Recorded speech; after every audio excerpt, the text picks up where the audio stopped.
Everyone, and welcome. This is Rosalind Sedacca, the founder of the Child-Centered Divorce Network, and you're listening to WGSN-DB, the Going Solo Network, and we're talking about divorce, dating, and empowered living as we do every week, and I have a wonderful guest that I'm eager for you to meet. She is an expert in working with divorce and teens. Her name is Velma Gallant, and she helps divorced women create peace using her proprietary heart compass method. And she's a survivor of teen trauma, so she knows a lot about the teen challenges. She's been divorced twice, including a high conflict divorce with a teen son. And she's been interviewed and studied personal growth and transformational experts for 20 years, including interviewing 3 of the teachers of The Secret book, before The Secret was even The Secret. So I'm really thrilled to be talking to Velma Gallant. Velma, thank you so much for joining us today. Absolutely. I'm excited to be here. So Velma, why don't you tell us a little bit about how you came into the universe of divorce and what inspired you to make this part of your life's work? So you mentioned that I've been divorced twice. My first divorce was a very amicable divorce. I was 28 years old and we parted ways effortlessly. We didn't have any children or anything like that. So I do have some familiarity with the smoother experience. At that point, though, I still had the experience of who am I? What do I do now? And that kind of thing. Fast forward a little bit later, I get married again. Feels like an amazing experience. We have a child, and almost 15 years later, we are separating because of infidelity. And the experience ended up being very high conflict, and it had huge impacts on me, my confidence, and also on our son. And that kind of experience created some amazing growing opportunities for me as well. One of the things that I learned, and I firmly believe is part of our divorce experience, is I believe that divorce is a training ground for leaders. I believe we get some amazing leadership lessons out of it. One of the things that was really big was my son was 12 when we separated the first time. He was too big to tuck under my arm and take him where he needed to go. So the only option I had left was to lead him there. This weird thing, when they can see you in the eyes, their ears stop working. So telling him what to do wasn't working either. So the only option I had was to begin that leadership experience. And in that, I learned to lead myself, because I had to lead myself first before I could lead my son.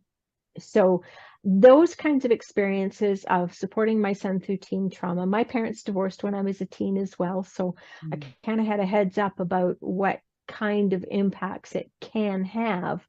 And what was really important to me through that experience was that it wasn't me that was impacting my son's relationship with his dad.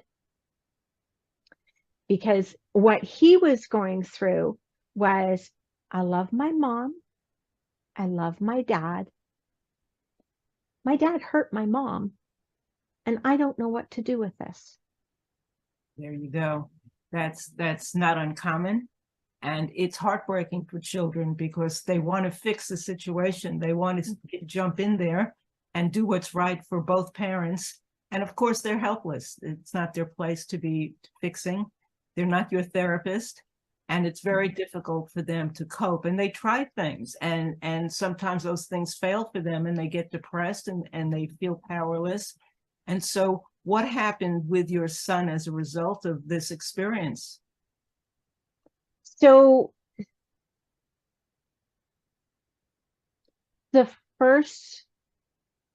we separated twice, and for the same reasons for both times. The first time was the hardest on my son because he was young. He's 12 years old, and his family is breaking apart. And he's dealing with these ideas of, my dad hurt my mom. I don't know what to do with it. And not having a mature enough mind or experience levels to be able to cope with it and figure it out. We did end up reconciling. And with the second event happening for the same reason, he now had to layer on anger on top of that. Wow. Yes. Not to say that I was perfect with it, because I wasn't. The first 6 months, I'm going through my own trauma. Like after we separated the second time, and I knew this was the final time, I'm dealing with my own trauma. Sure. And in that, and again, I want to preface this with, I am not an expert when it comes to this, with supporting our children. I'm grateful that it ended up well. I wanted my son to see me hurt, not all of my pain. And I didn't want him to know all of my pain, but I want him to know that this was a hurtful experience for me. I wasn't going to put on a mask that everything's hunky-dory, because it wasn't.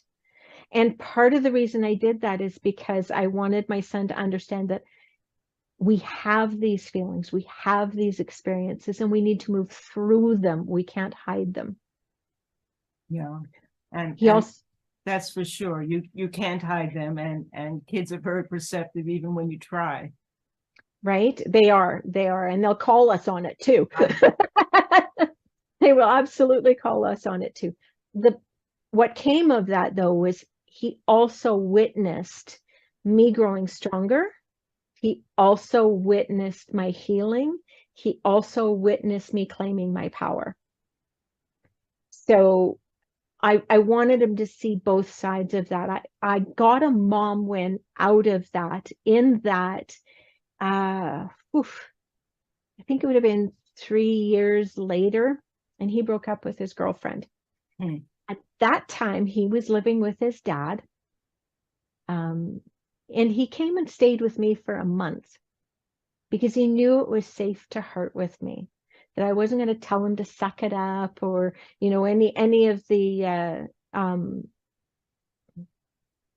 judgments around a boy or a young man feeling things. There was none of that going to come from me, because he knew that how he felt was going to be honored, and it was going to be safe to be that way. So I was very grateful for that time, because I took it as a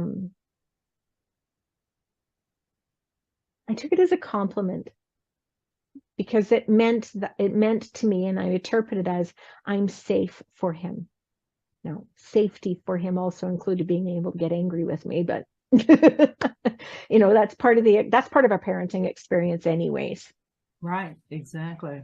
And safety is such an important word, and such an important principle. Children, especially during and after divorce, need to feel safe. And very often that's one of the biggest issues that happens, is the foundation of their security disappears.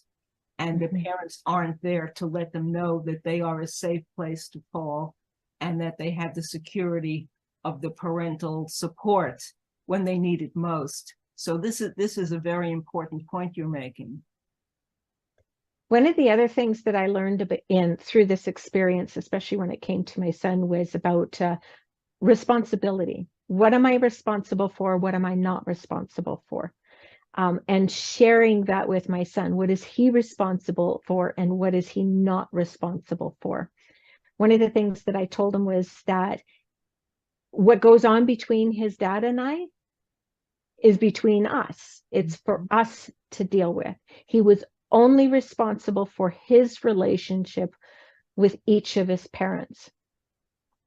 And that was really important to me to distinguish that, because it's really easy to get tied up in it. The other thing is I was not responsible for how his father behaved.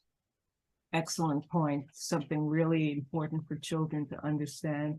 So you were teaching a lot of valuable points in the experience of your parenting after this divorce, and through the divorce, in talking about responsibility, because that's one of the areas that too often parents fail at during and after a divorce, and it's part of what creates so many negative consequences for innocent children, don't you think? Absolutely, absolutely. And in our defense as we're going through it, our toolkit was built by our parents, which was built by their parents, which was built by their parents. So we all come by these things honestly. And if we're open and curious, the extra tools for our toolkit can come in a variety of ways. I ended up having the wonderful opportunity of speaking to a lady within my community. I knew her parents, and I bumped into her with her parents. And it was right in the midst of some of the drama and trauma. What I found out was, because I shared a little bit, was that she'd been through the same experience or a very similar experience. And so she sat down and chatted with me. And she gave me the mantra that supported me with being able to be a quality leader inside of my family. And that mantra was strength, grace, and dignity. Love it. And if I stayed in that, if I chose to respond through that, then I was going to be okay. Then I was going to be a good example for my son. I was going to make it through whatever was going on. I was going to trigger my ex-husband less. And it made all the difference. And there are still times, you know, I'm almost 10 years post-separation, and there's still times I call up that mantra for myself because it gets me through a lot of other things. Sure, absolutely. Well, I'm going to pause for a moment right now because we're going to take a quick break. This is WGSN-DB, the Going Solo Network, and Rosalind Sedacca, and you're listening to Divorce, Dating, and Empowered Living, and we'll be right back. Okay, we're back again, and this is Rosalind Sedacca with Divorce, Dating, and Empowered Living on WGSN-DB, the Going Solo Network. And we're talking to Velma Gallant, who's giving us some interesting lessons on being a leader through your divorce and after your divorce, what she learned through her own experience, and especially how it impacts teens. And Velma, so what are some of the lessons you learned that you can share with parents today?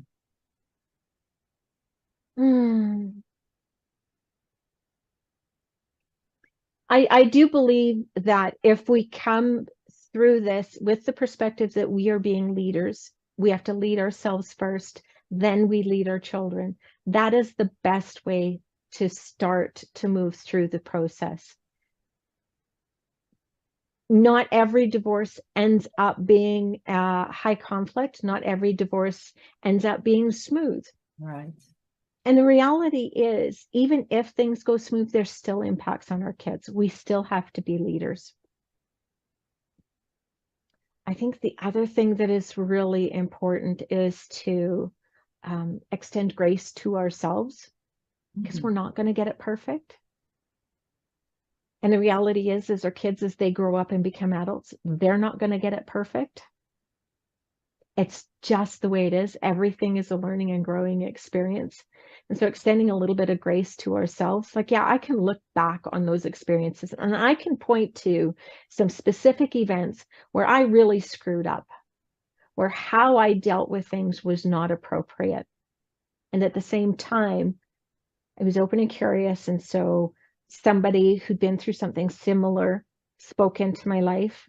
I started dealing with a high conflict coach. I hired a high conflict coach to support me with how do I manage myself and specific things inside of the high conflict divorce that we were going through. What can I do about that? One of the things that I learned was only speak about our child, because when somebody's in a high conflict experience, more often than not, they're getting poked.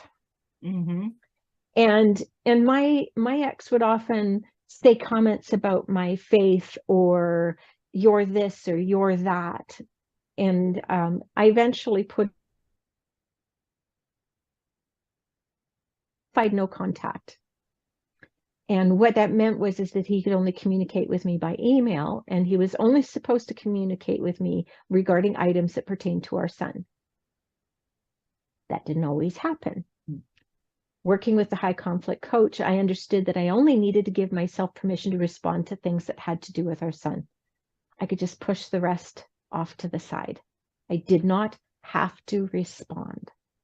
Yeah, that's so important, that understanding the boundaries about it and not taking on more than is really within your realm as a parent. And at the same time, you are role modeling for your son because he's watching how you behave. And I love the points that you're making about being a leader and being a role model for him, because that's something that he's going to take away into his adult life and be able to express. Have you worked with forgiveness in any level? Absolutely, absolutely. And what I found was the only obstacle to forgiveness was me and my own self-beliefs. Exactly. So yes, I have I actually so we did end up putting it into divorce papers. He was only able to communicate by email. Mm-hmm. Probably a year after the divorce was complete, and I was doing, my own work on myself, and I'd come to realize that the main reason that I stuck in that marriage as long as I did, I should have left earlier. It's because I had a belief that if I didn't fix that marriage, I was a failure. Mm-hmm. Yes, very common, especially for women. Absolutely. And had I let go of that marriage sooner, it's very likely, although I don't know for sure, that it wouldn't have been as high conflict. So with that understanding, I reached out to him. I said, this is what I've come to understand. And I also have come to understand that you're not a horrible person. These were horrible events, but you're not a horrible person. Would you be open to creating a parenting relationship for the empowerment of our son? And he said yes. Oh, wonderful to hear that. So, and that ended up being really valuable because there were things that were going on, like my son had to get some wisdom teeth out. I was the only one available to take him to the doctors, but he was living with his dad. Mm-hmm. So I had to be able to go into the home, share what the doctor's instructions were and everything. And then, so that he'd be able to take care of our son throughout. My son was a teenager, so he really could take care of himself, but dad needed to be on the same page, right? So it created those kinds of opportunities. What I also get out of it is when and if my son gets married, he doesn't have to juggle his parents. When and if my son has children, he doesn't have to juggle the grandparents. And those little kids don't have to deal with seeing what's going on with grandma and grandpa. It's none of that's going to be there. Not to say that my relationship with my ex is perfect, but we are doing well. And we've created a situation where my son feels safe with his parents. That's wonderful to hear. And that's the gift that you're giving him. I love the fact that you were talking about as parents, talking about the children and whenever there's conflict, as opposed to my feelings or your feelings, because that's when we get into trouble. If we focus entirely on Johnny said this, Susie said that, and I'm concerned about this, it's different than when you're just bringing something up yourself. So it really helps to just focus exclusively on what's going on with the children, and it tempers a lot of the emotional turmoil and agitation around the situation, don't you think? It does. And do I wish that our divorce wouldn't have been high conflict? Absolutely. It would have been so much easier for all of us. And at the same time, I want to emphasize that just because it is high conflict, it doesn't mean that it's not possible. There are ways to be able to support yourself and to be able to support the children. That's such an encouraging message. I'm so glad to hear you say that, because a lot of our listeners who are going through the midst of a lot of turmoil, it's important for them to know and understand that. So in the limited time that we have left, why don't you give us some closing thoughts about that, and what that means, and how people can move into that direction? The first and foremost is to find ways to support yourself. The stronger footing you have, the stronger footing you can provide to your children. So heal yourself first. Go to therapy, hire a coach, whatever it is that works best for you to be able to support yourself with that strong foundation. And when you get strong footing, you can help your children find theirs. Totally agree. What else? Trust yourself. I think that's the biggest thing that I got out of this, was I needed to be able to trust myself. Because as I trusted myself, what went on outside of me mattered less, because I could trust myself to respond in a way that was appropriate. It always comes back to me. Same with the boundaries. I need to be able to honor my boundaries. If I'm not honoring them, anybody can step over them. And lastly, I belong to me first before I belong to anyone else. Nurture that relationship.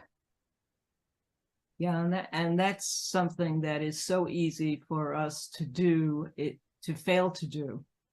And especially as women, is putting ourselves last and not nurturing that relationship. So what are the positive outcomes of paying attention to what you just said? How does that transform your life when you're doing that? Some of the things, so for example, I know you work with people who are looking at dating in these environments and stuff like that. If you've had a high conflict divorce, the first thing that you're feeling is, what if I end up in another relationship like this? Been there, done that.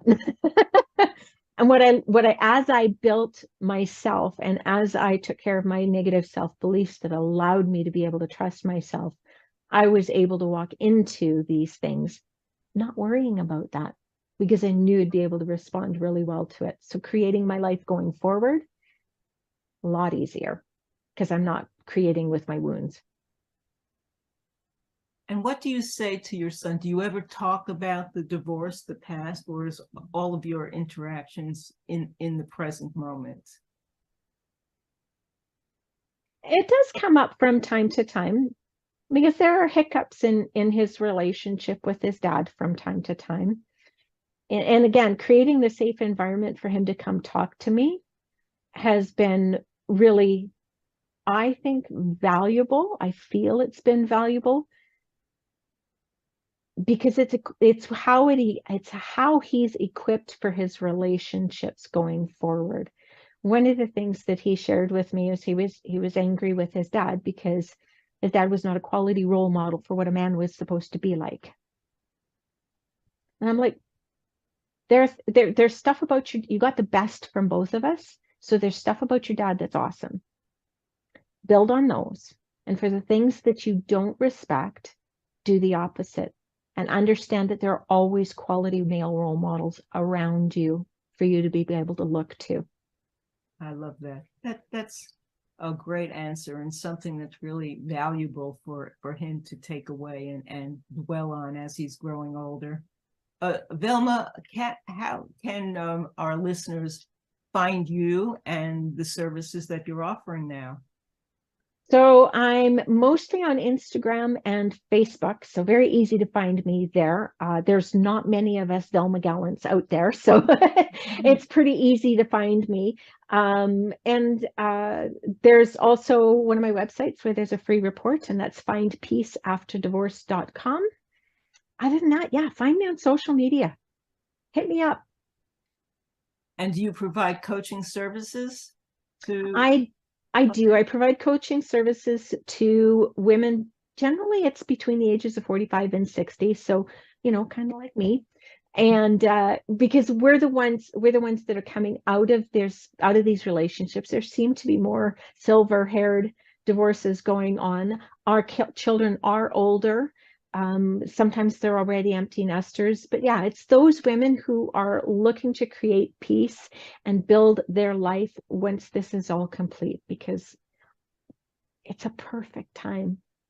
It's a perfect time. That is so true. Velma Gallant, it's been a pleasure to talk to you. Helping and guiding women towards finding peace in their life is always important, and it's especially so if you've come out of a challenging situation like divorce, like any kind of conflict in former relationships. So being a help in directing people towards peace is a wonderful service to provide to people, and I hope our listeners will take advantage of finding you. That's Velma Gallant, and thank you again for being a guest. Thank you for inviting me. I love the direction of your show and the impact that it's making for women and for families. Thank you so much. So any of you who have issues related to divorcing with children, I'm the founder of the Child-Centered Divorce Network. You could find my free ebook on the homepage of my website, childcentereddivorce.com. I also provide one-on-one coaching services, as well as several ebooks and e-courses and programs on all phases and facets of divorce and co-parenting and dating after divorce. And I hope you'll join us again, because every issue in every podcast episode is one filled with excellent people who you want to hear, who are offering great advice. Thank you.